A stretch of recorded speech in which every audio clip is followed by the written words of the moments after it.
કરી માડી આદિવાસી ને ભગવાન રે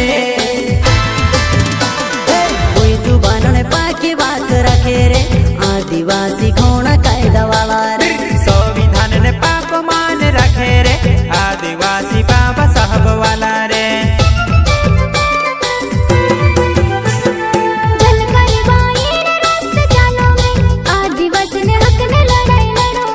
संविधान ने पाप मान रखे रे आदिवासी बाबा साहब